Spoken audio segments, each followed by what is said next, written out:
असफलता सफलता से कहीं ज़्यादा महत्वपूर्ण है। सभी के जीवन में एक समय ऐसा आता है जब सभी चीज़ें आपके विरोध में हो रही हों और हर तरफ से निराशा मिल रही हो। चाहे आप एक प्रोग्रामर हैं या कुछ और, आप जीवन के उस मोड़ पर खड़े होते हैं जहां सब कुछ गलत हो रहा होता है। अब चाहे एक कोई सॉफ्टवेयर हो सकता है जिसे सभी ने रिजेक्ट कर दिया हो, या आपका कोई फैसला हो सकता है जो बहुत ही भयानक साबित हुआ हो। लेकिन सही मायने में विफलता सफलता से ज़्यादा महत्वपूर्ण होती है। हमारे इतिहास में जितने भी बिजनेसमैन, साइंटिस्ट और महापुरुष हुए हैं, वो जीवन में सफल बनने से पहले लगातार कई बार फेल हुए हैं। जब हम बहुत सारे काम कर रहे हों तो ये ज़रूरी नहीं कि सब कुछ सही ही होगा, लेकिन अगर आप इस वजह से प्रयास करना छोड़ देंगे तो कभी सफल नहीं हो सकते। हेनरी फोर्ड, जो बिलियनियर और विश्व प्रसिद्ध फोर्ड मोटर कंपनी के मालिक हैं, सफल बनने से पहले फोर्ड 5 अन्य बिजनेसमैन से फेल हुए थे। कोई और होता तो 5 बार अलग अलग बिजनेस में फेल होने और कर्ज में डूबने के कारण टूट जाता, लेकिन फोर्ड ने ऐसा नहीं किया और आज एक बिलियनियर कंपनी के मालिक हैं।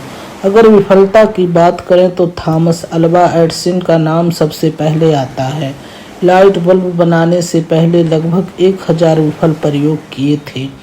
अल्बर्ट आइंस्टाइन, जो 4 साल की उम्र तक कुछ बोल नहीं पाता था और 7 साल की उम्र तक निरक्षर था, लोग उसको दिमागी रूप से कमज़ोर मानते थे, लेकिन अपनी थ्योरी और सिद्धांतों के बल पर वो दुनिया का सबसे बड़ा साइंटिस्ट बना।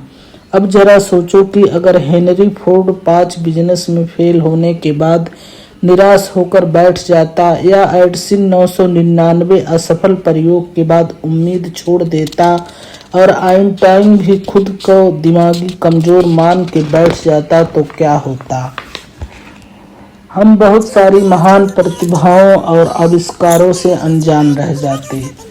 तो दोस्तों, असफलता सफलता से कहीं ज़्यादा महत्वपूर्ण है। असफलता ही इंसान को सफलता का मार्ग दिखाती है। किसी महापुरुष ने बात कही है कि winner never quit and quits never win. जीतने वाले कभी हार नहीं मानते और हार मानने वाले कभी जीत नहीं सकते। आज सभी लोग अपने भाग्य और परिस्थितियों को कोसते हैं। अब जरा सोचिए, अगर एडिसन भी खुद को अनलकी समझकर प्रयास करना छोड़ देता तो दुनिया एक बहुत बड़े आविष्कार से वंचित रह जाती। आइंस्टाइन भी अपने भाग्य और परिस्थितियों को कोस सकता था, लेकिन उसके ऐसा नहीं किया। तो आप क्यों करते हैं? अगर किसी काम में असफल भी हो गए हो तो क्या हुआ? ये अंत तो नहीं है ना। फिर से कोशिश करो, क्योंकि कोशिश करने वालों की कभी हार नहीं होती। दोस्तों, असफलता तो सफलता की एक शुरुआत है। इससे घबराना नहीं चाहिए, बल्कि पूरे जोश के साथ फिर से प्रयास करना चाहिए। सही मानसिक दृष्टिकोण से काम कर रहे व्यक्ति को लक्ष्य प्राप्त करने से कोई रोक नहीं सकता। गलत मानसिक दृष्टिकोण से काम कर रहे व्यक्ति की इस दुनिया में कोई मदद नहीं कर सकता।